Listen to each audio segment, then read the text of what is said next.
ওফসালা শহরে দেখেন কত বড় এক মসজিদ, বিশাল বড় এক মসজিদ। এটা হচ্ছে সুইডেনের ওফসালা একটা শহরে। অনেক মানুষ এই মসজিদে মানে নামাজ পড়তে পারে আর কি। এটা হচ্ছে সুইডেনের বড় একটা শহর।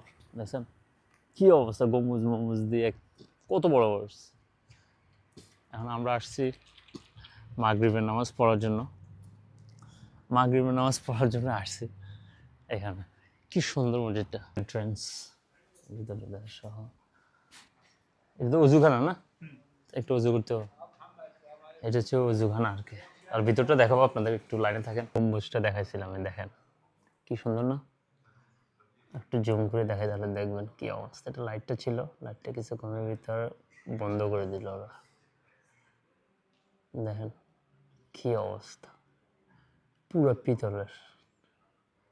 দেখছেন, এটা হচ্ছে মসজিদের ভিতরের অবস্থা। তবে সবচেয়ে ইন্টারেস্টিং জিনিস হচ্ছে এখানে যে ইমাম সাহেব, উনি হচ্ছে বাংলাদেশে। ঠিক আছে, আমরা হয়তো যদি চান্স পাই তাহলে ওনার সাথে হয়তো কথা বলবো। এখন দেখি উনি আছে কিনা। ইমাম সাহেবের ওনার রেস্ট হাউস মসজিদের পাশে। সো আমাদের সালাম আলাইকুম হুজুর। হুজুর আপনাদের বাড়িতে বলছিলেন কোথায়?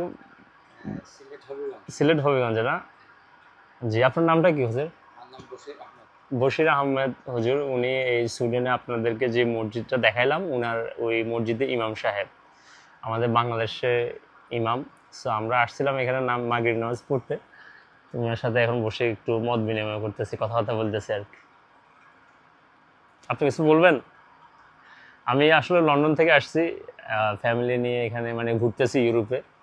সো উনি হচ্ছে আমার ভাই। সো আসলাম এখানে, উনি সুইডেনে থাকে। বলবো বলতে এটাই কি যে আমাদেরকে আল্লাহ তাআলা বানাইছেন, আমরা সবাই যেন আল্লাহ তাআলার নিয়ামতের শুকরিয়া আদায় করি, এমনভাবে চলতে চেষ্টা করি যার মাধ্যমে আল্লাহ তাআলা দুনিয়াতে আমাদেরকে শান্তিতে রাখেন, মরলে পরে আল্লাহ তাআলা আমাদেরকে শান্তিতে রাখেন, এমনভাবে চলার চেষ্টা করি। জি জি, ইনশাআল্লাহ আপনারা সবাই দোয়া করবেন। এটা হচ্ছে ইউরোপের ভিতরে, সুইডেনের ভিতরে মসজিদটা। আল্লাহ যাতে মানে এটা বরকত বাড়ায় দেয়। হ্যাঁ, অনেক সুন্দর, অনেক বড়। আসলে এসব দেশে মানে ইসলামের ক্ষেত্রে, মসজিদের ক্ষেত্রে কোনো মানে শর্টেজ নাই। সবাই মানে ডোনেট করে ধুমায়। আর এগুলো হইতেছে আল্লাহ দিতেছে, এগুলো বড় হইতেছে। এই যে আমাদেরকে জমজমের পানি দিতেছে আমাদের হুজুরে, ওনার কাছে জমজমের পানি আছে এখানে।